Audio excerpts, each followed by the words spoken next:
So, a pleasant afternoon to each and everyone. We are the Group 5 and we will be continuing our discussion about literary elements. So, last April 13, we discussed about literary elements. So, according to our discussion, literary elements are the basic building blocks of literature that authors use to craft their stories and convey meaning to readers. These elements help shape the structure, style, and impact of a literature or literary work. And also we discuss about the characters. So the characters are the individuals who drive the narrative forward and are central to the events of the story. They are the focus of the reader's attention and interest, and the action, thoughts, and decision of the characters often shape the plot and the themes of the story. And also, we discuss about the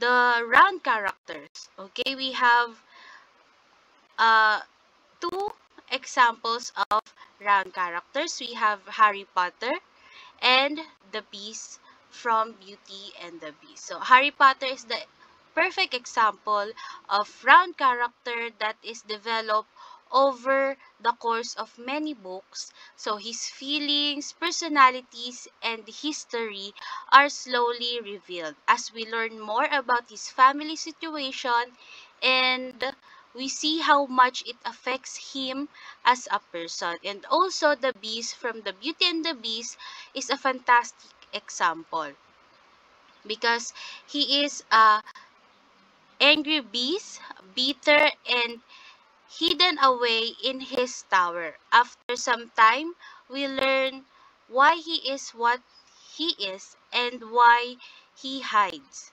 He was cursed long ago, and this revelation also tell us about more or tell us more about his personality. And now we will be talking about the dynamic character. So according to the presentation, the dynamic character is one that changes, grows, and has multiple facets to who they are throughout a book or a series. They don't often end the story the same as when they started. Okay, so the dynamic character is a character who changes over the course of a story. This change can be huge. It can be positive, it can be negative. In fact, there are a lot of uh, different ways this change can go.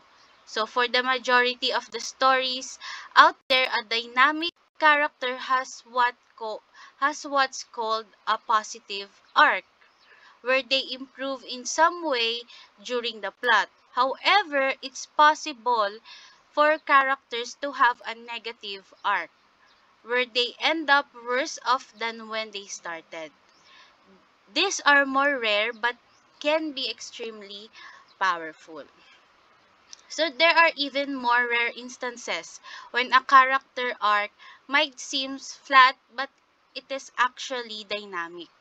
So some people think that Katniss Everdeen from Hunger Games is a flat character, but her moral positions and her skill remain mostly the same throughout. That's why they say that she is a flat character because her skills are there from the beginning up until to the last part of the book. But her commitment and her morals and the amount of trying situations she's been through have increased. So Katniss is still a dynamic character because of her experiences, because she changes throughout the time, throughout the entire book, and because of her experience in the Capitol and in the Hunger Games, her commitment, her morals changes. So that is a dynamic character. So next slide, please. Okay, so for the example, here is Bilbo Baggins from J.R.R. Tolkien's The Hobbit is a classic dynamic character example. So for a brief description about Bilbo, when the story begins, he is a conservative and respectable creature. And then he finds the idea of adventuring is terrifying, or adventuring terrifying. Okay, and if he's perfectly honest, a tad distasteful. So he is conservative and respectable, but throughout his adventures he comes into himself as a thief, a friend, and a true hero. So you see, in the first or in the beginning, he is a conservative and respectful, and for him, adventures are terrifying. But when he experienced adventures and situation that uh, it is impossible for him to overcome, he became a true hero. And also, he became a thief and a friend to a lot of characters in The Hobbit. Okay? And another one is, can you, next slide?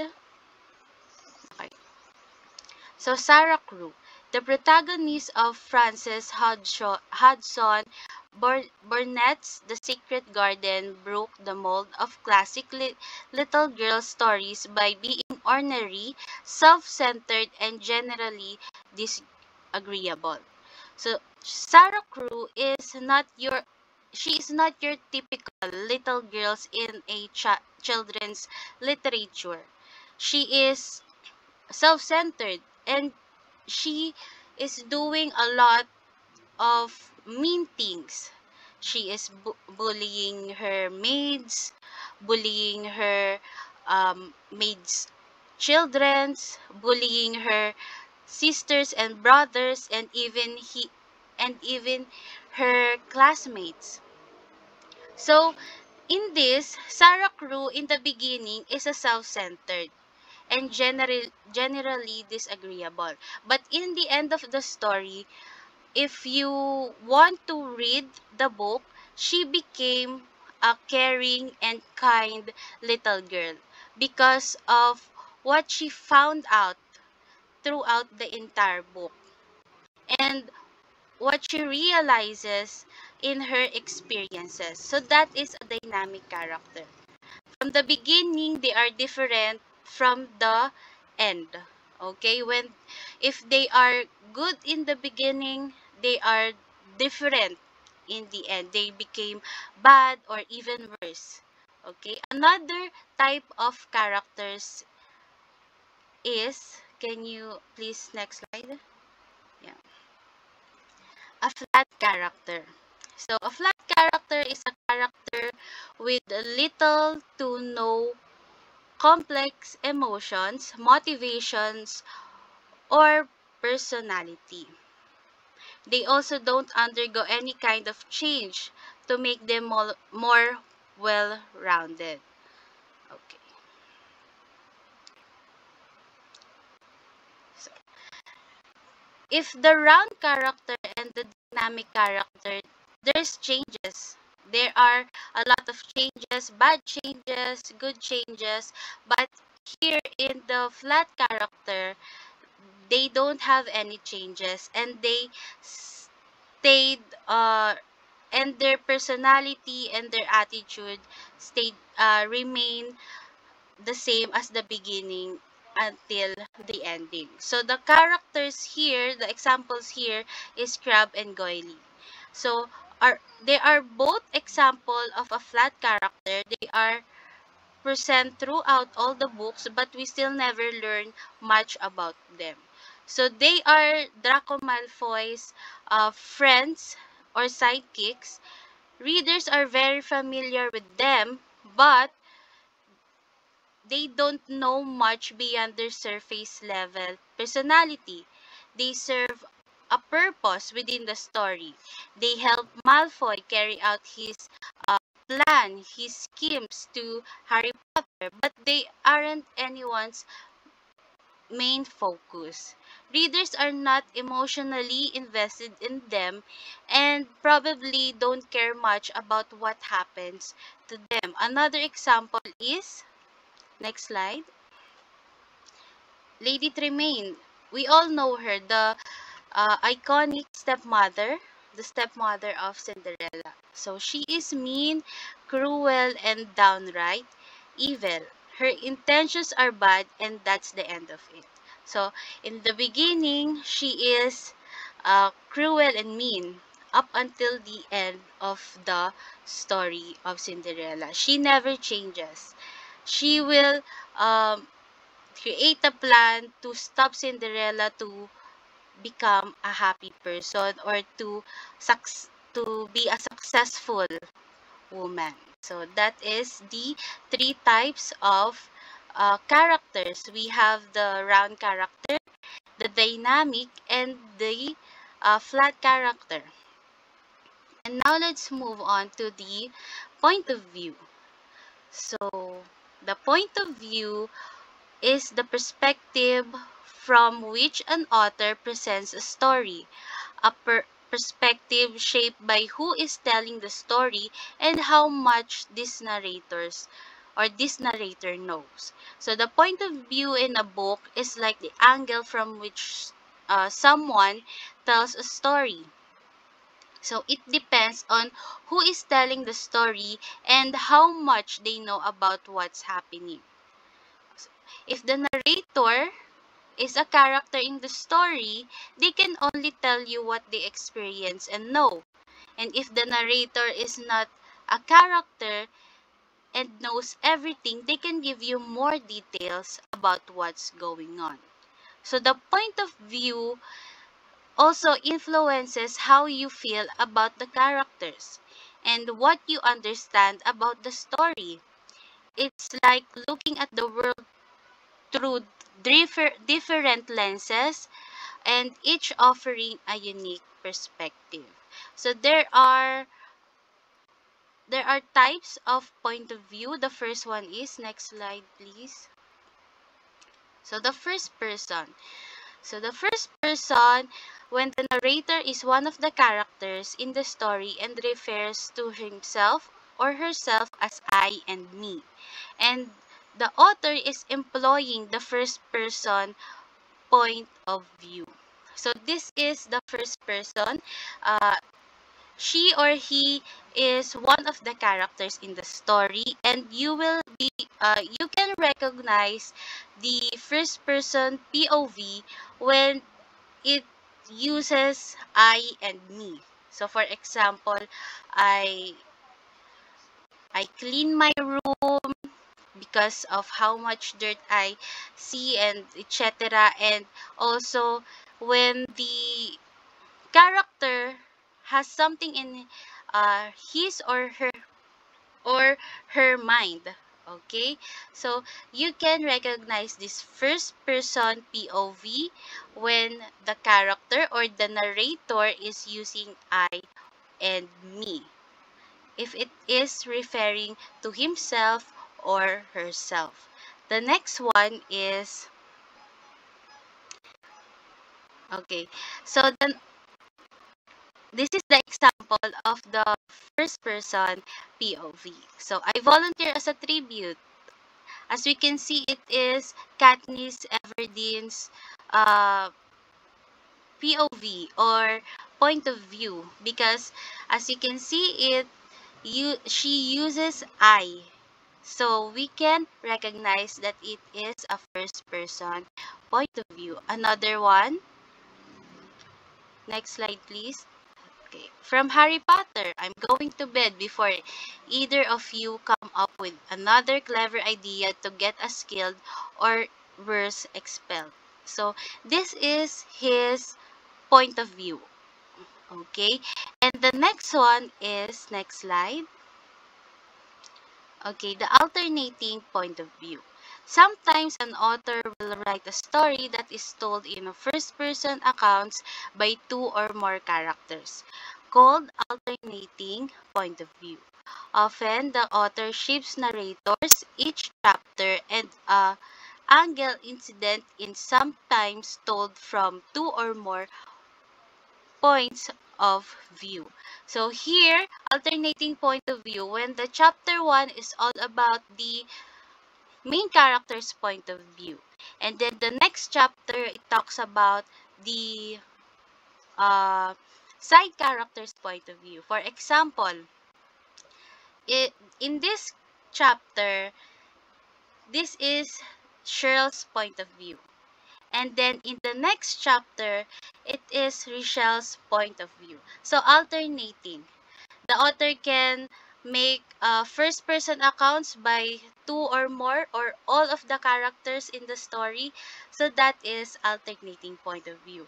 Alternate every chapters. Okay? And the next one is, okay, omniscient POV or omniscient point of view. So the omniscient and all other points of view are told in third person narrative, in which the narrator refers to all characters as he, she, it, or they. Okay, so in the first person point of view, we can recognize it when the narrator uses he, I, and me, or it refers to himself or herself. The omniscient is he or she is the narrator of all the characters, and all the he or she is the one who is narrating their story. You can recognize it if the narrator uses he, she, it, or they. So imagine this: you're watching a movie where the camera can float everywhere, okay, and showing you what's happening in different places at the same time. So that is similar to how omniscient narrator works in a book. They can see into the minds of all the characters, know their thoughts and feelings, and understand everything that's happening in the story. So for example, next slide please. Okay. In The Goodnight Moon by Margaret Wise Brown. So, in the great green room, there was a telephone and a red balloon and a picture of the cow jumping over the moon, and there were three little bears sitting on the chairs, and two little kittens and a pair of mittens, and a little toy house and a young mouse. So as you can see here, the narrator describes or narrates what is in the great green room. Okay, as as he or she narrates the story, or the place, or he or she describes the surroundings of the characters in the great green room. And another one is, next slide. Okay, so limited omniscient, limited. Okay, oh, the other one earlier is omniscient, where all of the characters, all of their feelings, emotions, and their feelings towards one another, the narrator knows everything. But in limited omniscient, the narrator only knows one character. Okay, in omniscient, the narrator knows all of the characters, even their feelings and everything, what is in their minds, what is happening in their place, or what is the situation in this place, what is the villains, what is in the mind of the villain, or something like that. So in the limited omniscient, only one character. Okay? Only one character. Uh, the narrator only narrates one character. So when a story is narrated through a limited omniscient point of view, the story unfolds through the viewpoint of only one of the character. Okay, so the example for this is, so Harry Potter looked up at the ceiling of the great halls, which was just as enchanted as the walls. Thousands of candles floated in the mid-air. They illuminated the four-floor tables where the rest of the students were sitting.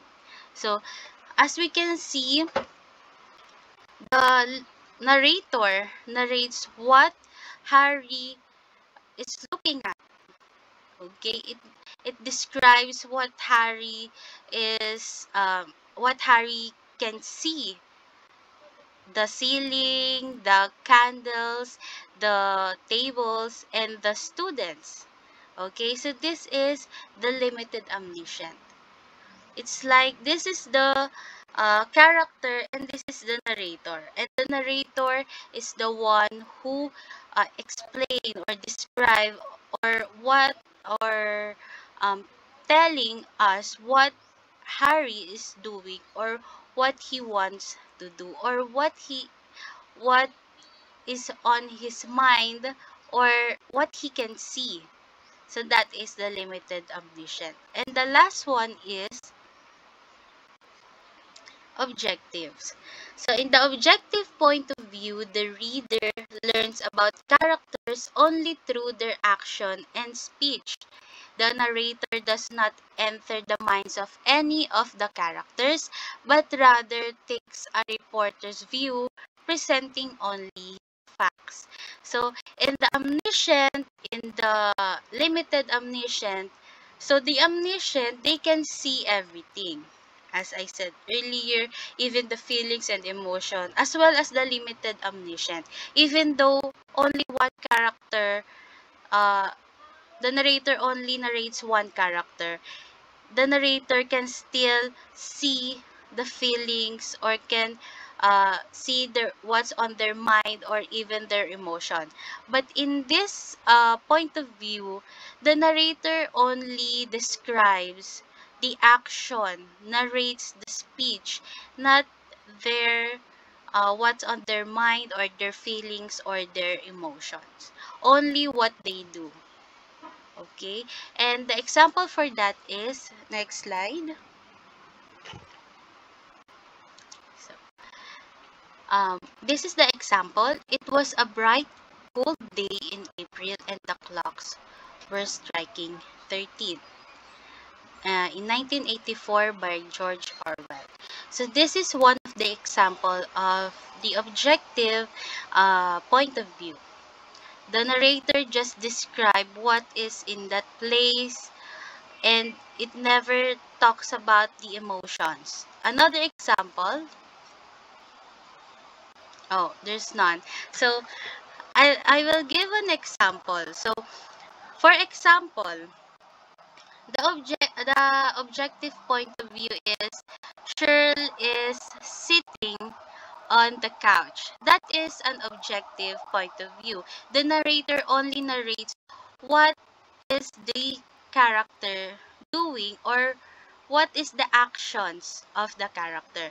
But when we use the limited omniscient point of view, Cheryl is sitting on the couch, thinking of the or thinking what will she do if if her boyfriend will cheat on her.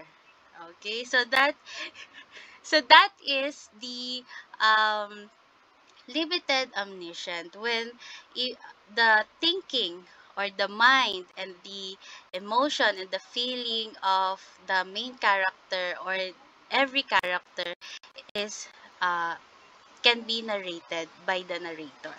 Okay, that is for the characters and point of view of the two of the uh, literary elements, and the another elements will be discussed by Miss Rochelle and Miss Cheryl. Okay, thank you, Miss Cassandra. So before anything else, am I audible? Can you hear me? Yes po. Okay, thank you, Miss Cheryl. So next slide, please. Now let's discuss about setting. Setting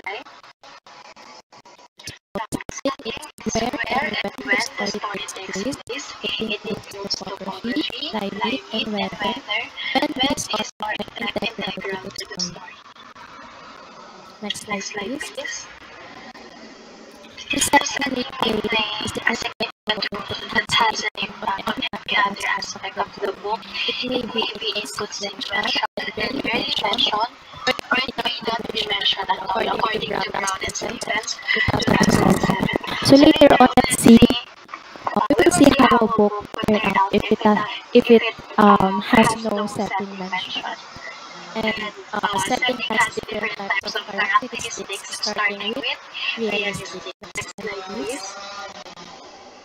Realistic time and place. So we have here four characteristics of setting, starting with realistic time and place. Second one is abstract.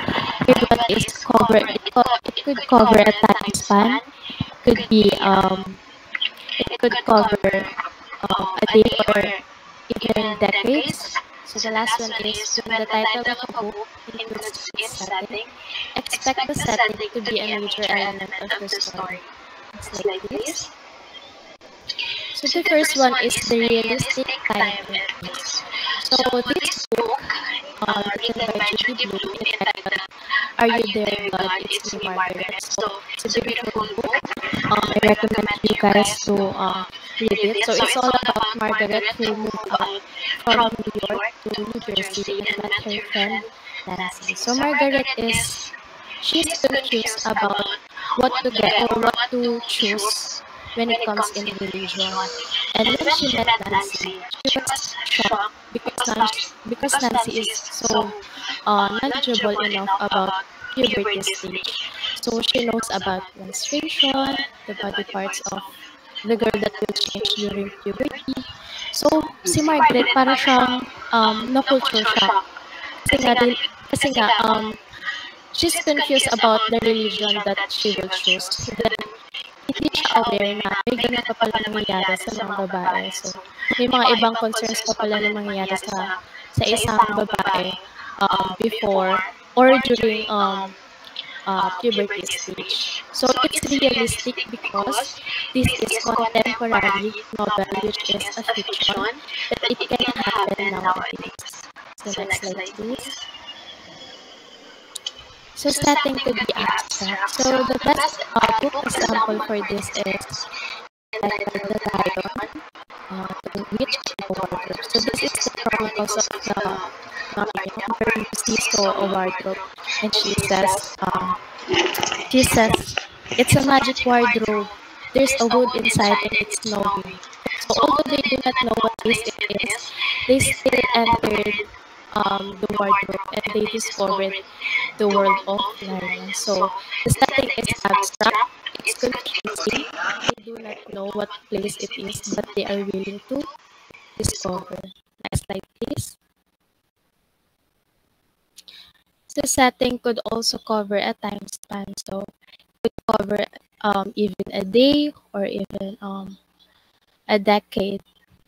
Next slide, please.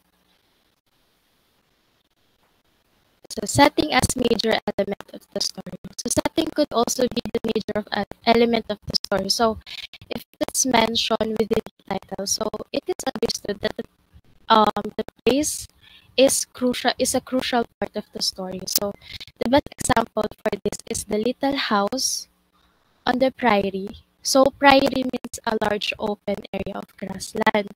So this story is all about Laura Wilder's life. So their family struggled to build a new life in a prairie. So it talks about the importance of resilience and family. Next slide, please. Alright, so now we're done discussing the characteristics of setting. May I see your two hands? Pictures. May I see your two hands? Raise your hands. So do you have any ball pen or any marker there?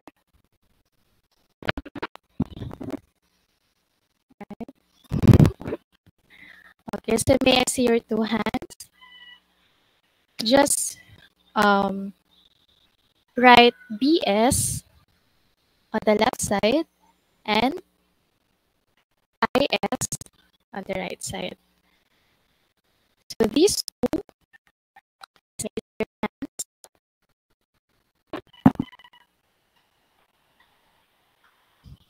May I see your hands, Cassandra? Okay, thank you. Hands down. So these two are the two types of setting. So we have, next slide please. So we have backdrop setting and integral setting. So let's discuss first the backdrop setting. So backdrop setting, it means it is unimportant to the story. It is derived from traditional theater where flat, nondescript painted scenery was dropped from the ceiling at the back of the stage. So the example of this is long, long ago in an old cabin deep in the woods. It is the setting that it's not clearly mentioned, but we can imagine where the event takes place, adding some information about the setting for you to picture it. We also have one example for this, which is Once Upon a Time. All right, next slide, please.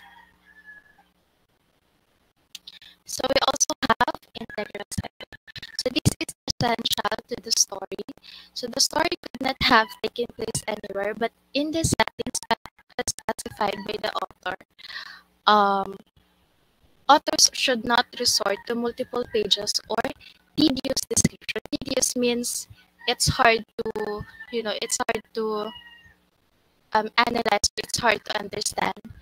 So since this often used in realistic and historical fiction. So integral setting means integral from the word itself. It's important. It's essential. No? So according to Lukens, say a story has an integral setting when action, character, or theme are influenced by the time and place.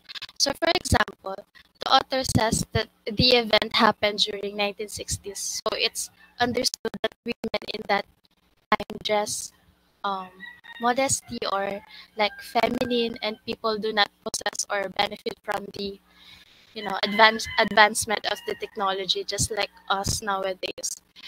So the setting affects everything from the action, character, behavior, and all. Next slide, please. Now let's proceed to the plot. Okay. Plot is the sequence of events showing characters in action, according to Lucas 1999. So now let's down to the types of setting. May I see your fingers again? For fingers. Raise your four fingers. Right select on your four fingers. Select.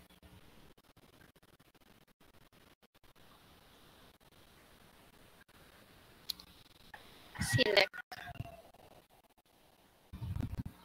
May I see your fingers?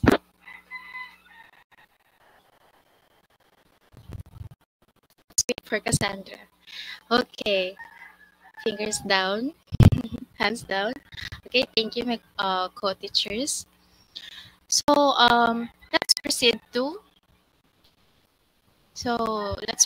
this select. So select stands for, we have C stands for cumulative, L stands for linear, E stands for episodic, and C stands for circular. And we will begin with cumulative. Next slide, please. So in cumulative plots, most often found in traditional literature and pattern books, there is repetition of phrases, sentences, or events with one new aspect added with each repetition. Next slide, please. Alright, so there is repetition now. So the best example for this is the gingerbread man, which is, we can say that the words I'm and gone are repeated. So that's an example of cumulative plots. Next slide, please. So in cumulative plots, there is repetition. How about linear plots? So this is popular in realistic fiction and fantasy. The plot constructed logically. Events should happen logically and not by coincidence. So the events should happen logically in a sequence.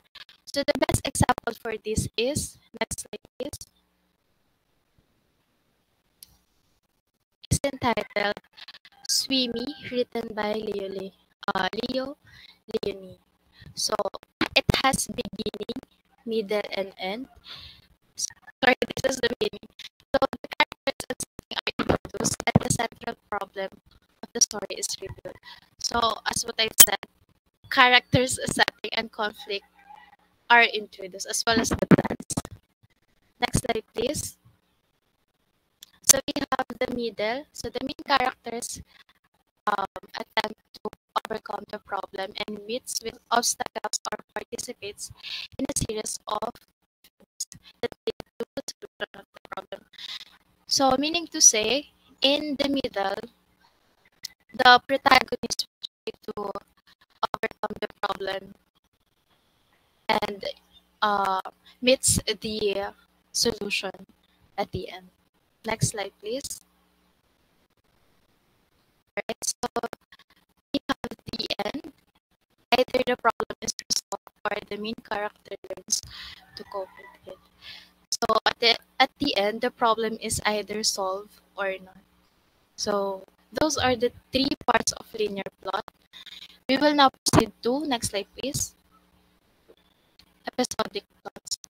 So this is most often used in easy to read books or sensational books. So each chapter has a mini plot complete with introduction, problem, events, and resolution. So in this one, so in episodic, so it has mini plots complete with introduction, problem, and resolution. So in here, it's teaching the children to understand other qualities of the characters. And in this plot, it is effective storytelling for long period of time. So the best example for this is, next is The Frog and Todd All Year, written by Arnold Lovell. So as you can see here, it has chapter 2, chapter 2 because it is episodic with mini plots. Next slide, please. So the last one, so the C stands for circular plots. So same components as linear plots, but at the end of the story, it shows the characters are in the same situation as when the story started. So in circular, despite it has beginning, middle, and end, the characters are still in the same situation. So there is no changes. So from the word itself, circular, paikot-ikot lang siya. So again and again. So the example for this is, next slide please, entitled Once a Mouse, written by Marcia Brown. So this is about the mouse that has been changed into different types of animals just because the magical hermit fitted him. So he was once a mouse, then he turned him into a dog. No, he was once a mouse, he turned him into a cat and a dog, and eventually a tiger then goes back to a mountain. So that's the story all about. Next slide, please. So now we're done with the plots and the setting. So let's recall. So what are the two types of setting? Let's recall. Two types of setting. What are these? Two types of setting. Integral setting and background setting. Tama. Okay. No. Nice Backdrop. try, nice try. Yes, backdrop setting. Okay. Very good, Miss Cheryl. So another one is what are the four types of plot on your fingers? What are the four types of plot?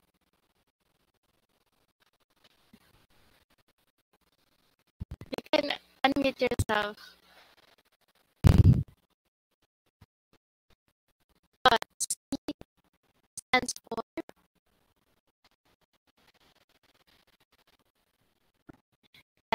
stands for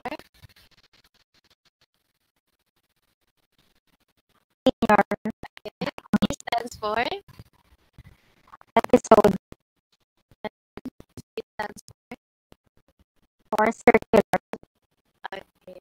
Thank you for answering, co-teachers. So we have here it says naming the components of plot or story mapping will help children follow and understand the structure of a story.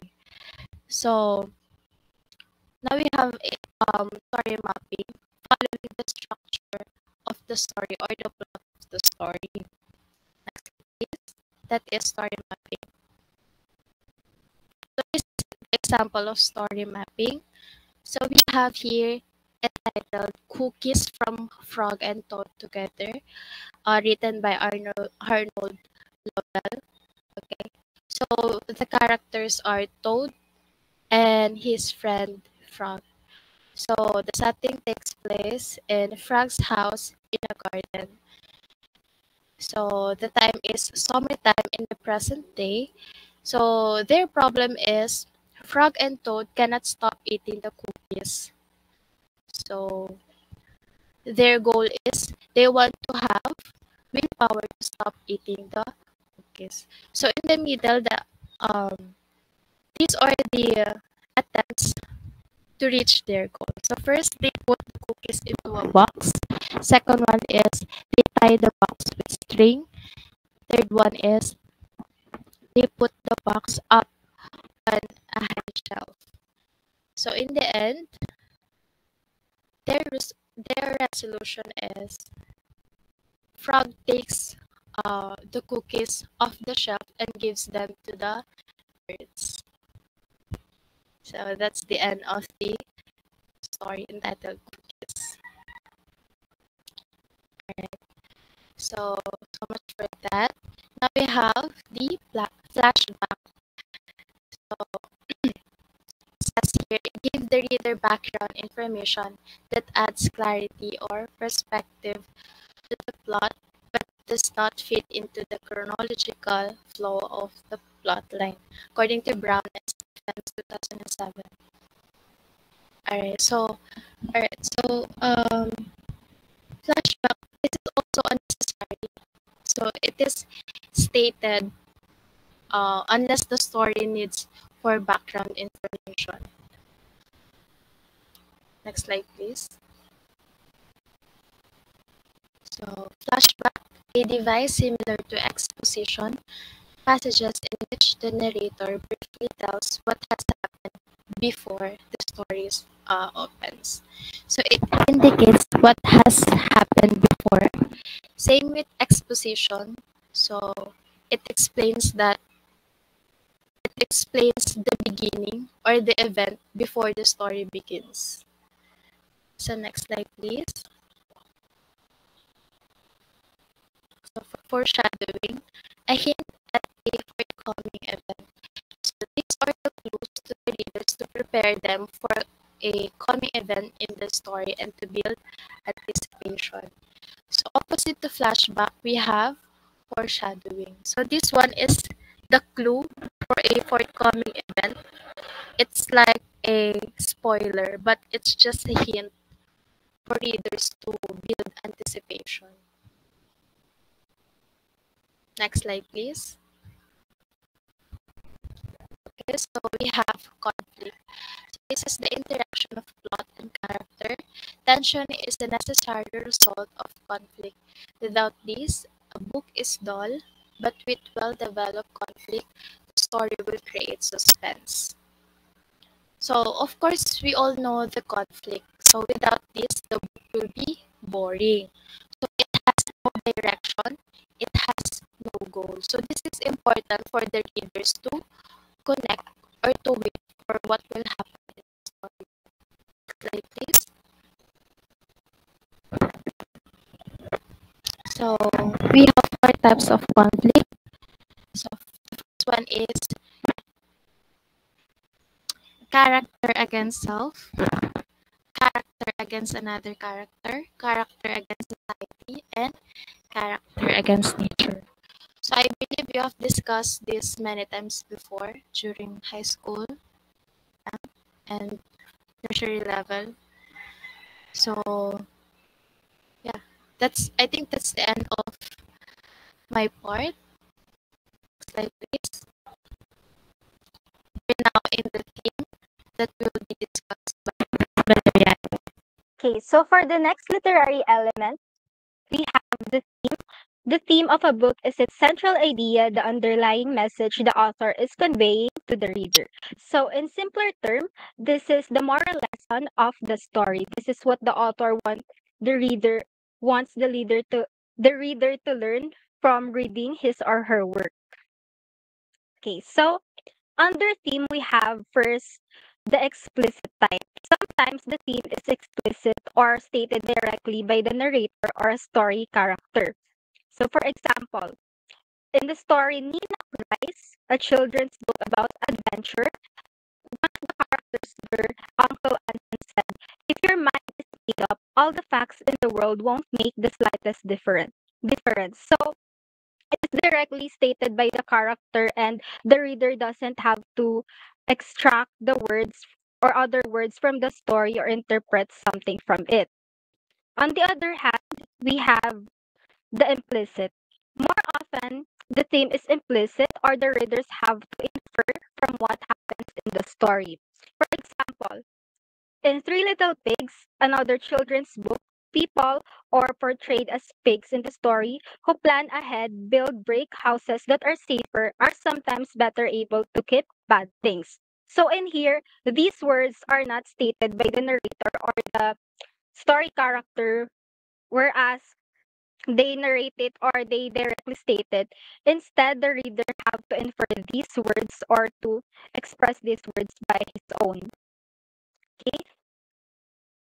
Another one, if we want to determine the themes in a story, we can also ask ourselves, what was the author's purpose in writing the story? What did the author say to me through this story? And what are the comments author makes about beliefs, fundamental truths in human nature, life, society, human conditions, or values?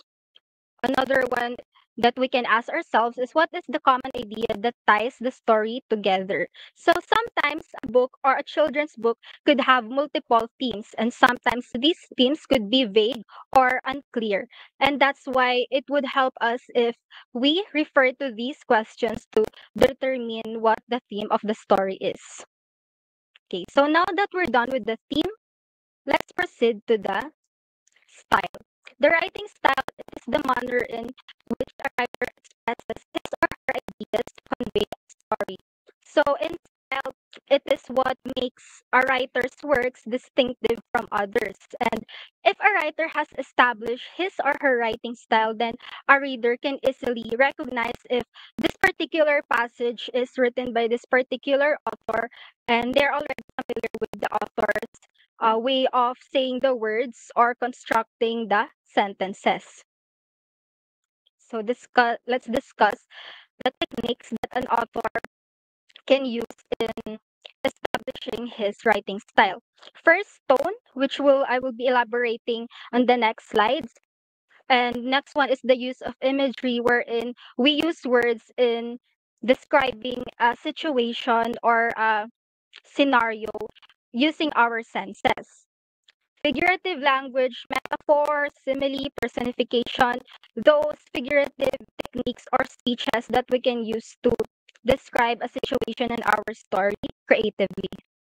Allusion refers to referencing a famous element or character from a famous or well-known story, such as when we say or a character says, "I am I am Romeo and she is my Juliet." So we can use that to refer to like a romance book or literature. Next, an author can also use irony, another figurative speech, selection of vocabulary, or how the author uses words to construct sentences according to the plot or to the style of the book he or she is writing. Grammatical structure or correctness. Of course, it is important that an author uses grammatically correct sentences and paragraphs to effectively convey his or her intentions and messages in the story. Symbolism, it is when we use objects to signify something, and these objects don't use their literal meaning or we extract meaning beyond its literal definition. And dialect, an author can also use different dialects to refer to different cultural backgrounds or race that the characters are portraying in the story. Okay, so let's also take note that a writer can change or adjust his or her writing style according to the plot, characters, or the genre of the book that he or she is writing. So it doesn't have to be stagnant. Okay. We also have questions that we can ask ourselves if we are about to or if we are tasked to determine the writing style of an author. What kinds of words and sentences did the author choose to tell the story? Was there any distinctive language, choice of words, or was the sentence construction creates the mood? What effect might the author be trying to achieve? So take note of those questions because those will definitely help us in determining the writing style of an author. Okay, now an example of writing style in the picture book, The Gulps. The car says no, the family's too fat to roll. So this is an example of personification, which is under the figurative speeches. Okay. Next, or and the last literary element in this presentation, we have the tone. So if style is the writing style of the author, the tone is the writing voice of the author. Tone involves the author's attitude toward the book's subject, characters, and readers. Tone is often quite subtle and may not be easy to pinpoint. So some examples of appropriate tones used in books for children include serious, humorous, moralistic, hopeful, sympathetic, wondrous, longing, loving, satirical, and nostalgic. It is important that a writer uses the appropriate tone in writing, especially a children's book, because it would be a complicated thing if the child interprets the story as something serious or humorous when the tone is or the message of the story is in the other side of these aspects or kinds of tones. So it is important that through the writing style of the author, he or she will produce an appropriate tone according to the genre or the type of story he or she is writing. Okay, so example of tone. The tone is serious in this book, and the message is about changing eating habits, making them more healthy and avoiding childhood obesity. Okay, so let's summarize again the last three literary elements. First, we have the theme.